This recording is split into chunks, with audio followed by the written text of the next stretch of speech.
Ah, yasoy. Yasoy. Dami ah.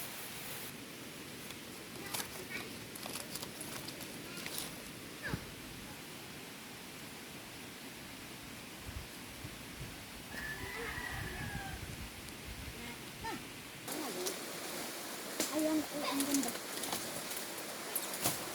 Hanap po, dito tayo. Kahit na lang. Oo.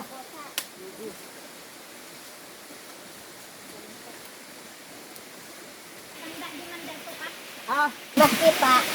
Anong tawag dyan ay? Golay. Bakalang. Ito lang. Napit.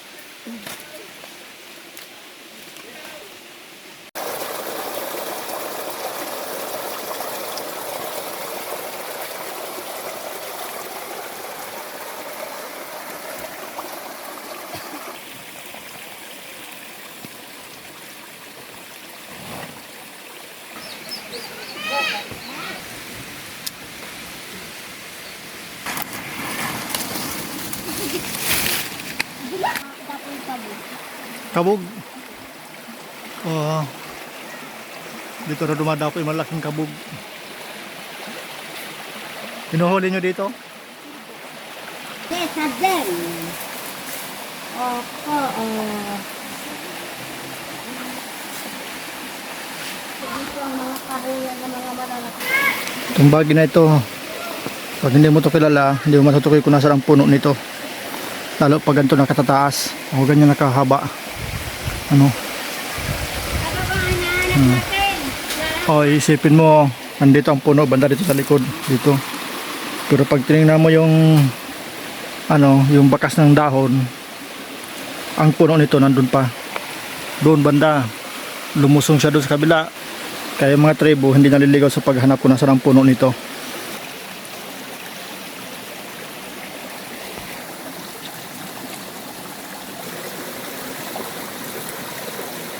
Ibang panig naman itong mga kawail ng gubat na pinasok namin kasama ang tribo. Pero alam mo, lalaki pa rin ng kahoy. Yan. At yung batis na yan mga kawail ay napakasariwa. Kasi walang anumang pamayanan dito ang tribo. Walang anumang kabahay-bahay dito sa gubat na ito. Kaya napakalinis. Grabe kung kumapit mga kawail, mga bagin dito. Ayan, hindi ka talaga bibitawan. Hindi tulad nung X ng iba dyan na maaga silang binitawan. Oh.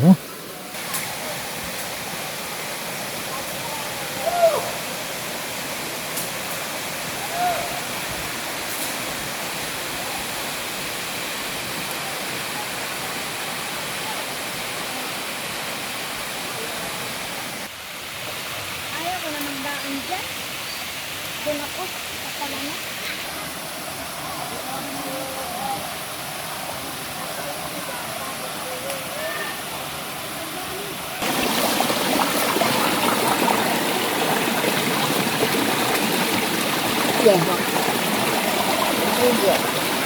Iba-iba talaga ang buhay ng tribo sa araw-araw kaysa sa buhay ng mga tulad natin na tawag nila unat. Sila yung pagkain nila talaga pinaghihirapan nila ng gusto. Araw-araw yun na ginagawa nila. Pero doon sila sanay kasi sino ang tatanggap sa kanila para sa maluwang trabaho. Hindi sila nakapag-aral. Ang karaniwan hindi pa sila makatapos ng elementary. Kung sasabihin ng iba na bakit hinuli yan? Bakit kinuha yan? Bawal yan. So sa hirap ng buhay na kahit tayo mga unat ay naghihirap, sila lalo na napakalaki ng sakripisyong ginagawa nila araw-araw para lang kumain, makatikim ng tinatawag nilang karne mula dito sa kagubatan. So wag natin nang isipin na bawal pa yun sa kanila.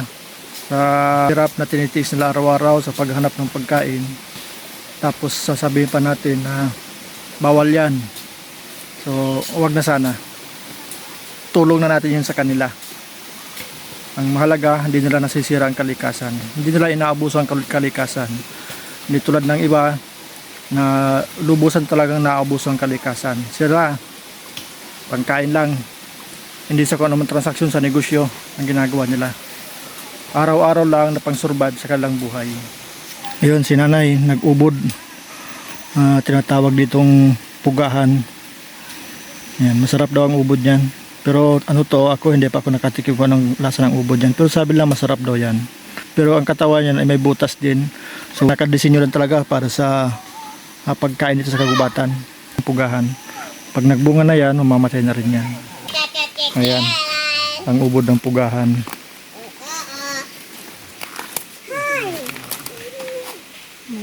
Dito sa gubat, wala kang maririnig ng mga ingay sa syudad. Tanging lagaslas ng batis, sipol lang mga ibon, kunin ng mga kuliglig, kaway lang ng mga dahon. Yun lang ang meron dito.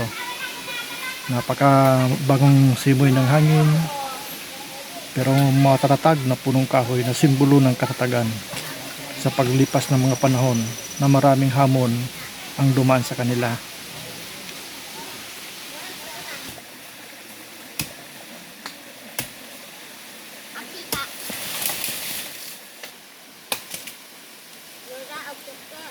Talas ng itak mo ah.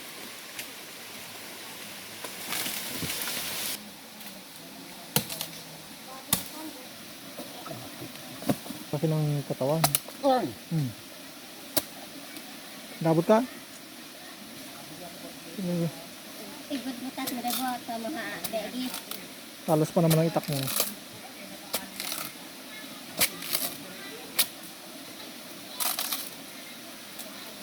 Yun. Kasama din.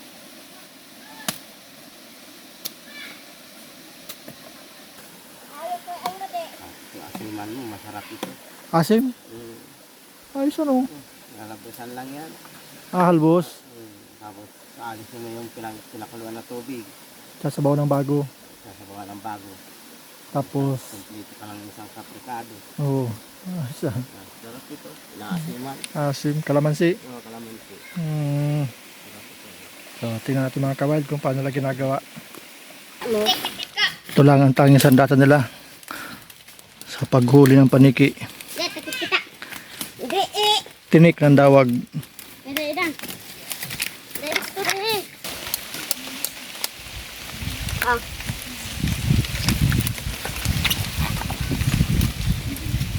Saan mo magkikit?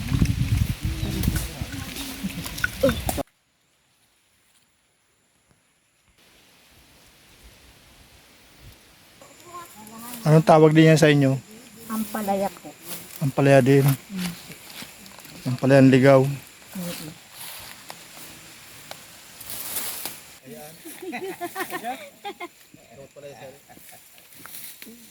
La!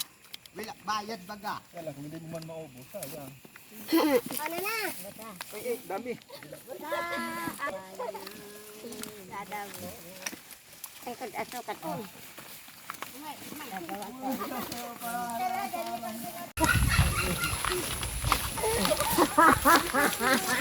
Ibang tawa yun ah.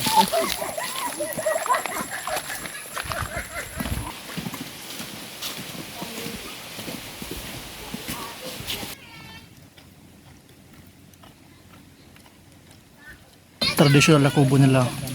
Wala silang ginagamit na pako. At ang bubong nila ay yan, dahon ng niyog. Ang haligi nila, ganito lang kaliliit oh. Yan. Tapos sa harap, mayroong 3 piraso ng bato na paglulutuan nila. Ito naman ang kalanghigaan. Yan. Pinagtabi-tabi lang na maliliit na kahoy. Ganyan lang.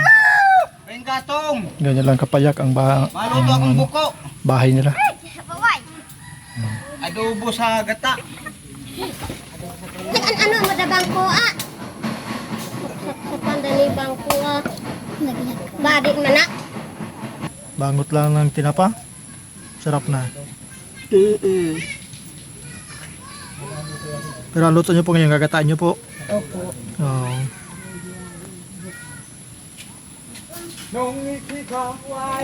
Ay! Lang ko lang kapiyan ah. Silid. Lagi.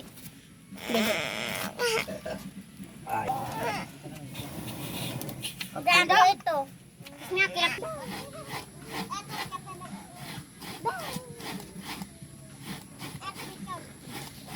Mga kawal yung pugahan. Puting-puti para ding ubod ng niyog ano.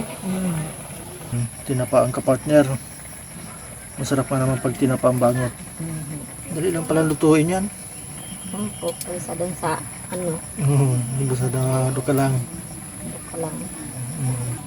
Medyo hapon na kaya medyo madilim na.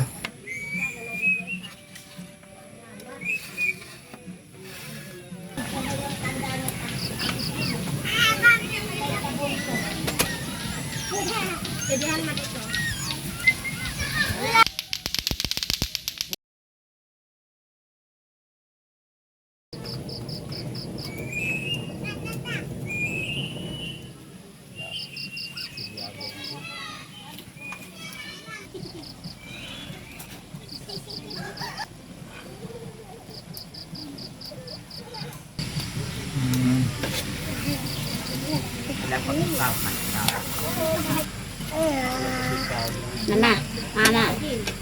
Tiga mo makati ang Mga kawal yung bikuyo. Sarap. Pag nagmaramantik ang konti, sabay tuyo. Toyo. Paminta lang, bago na ano. Opo.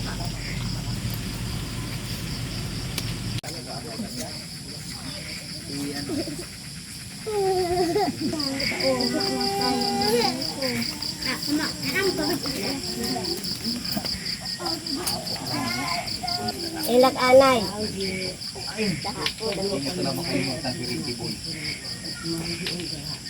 Andyan na, mainit nga.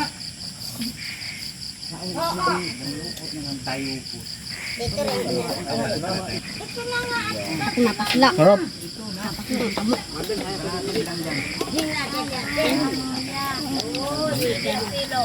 Ito daw yung pugahan.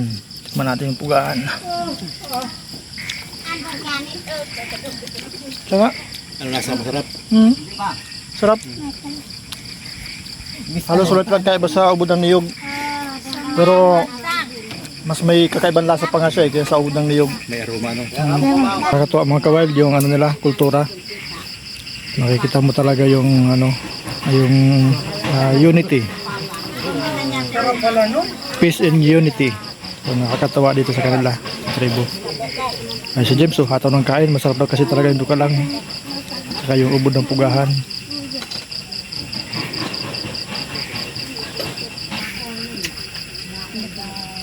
Ngayon lang ako nakapili itong ano ito.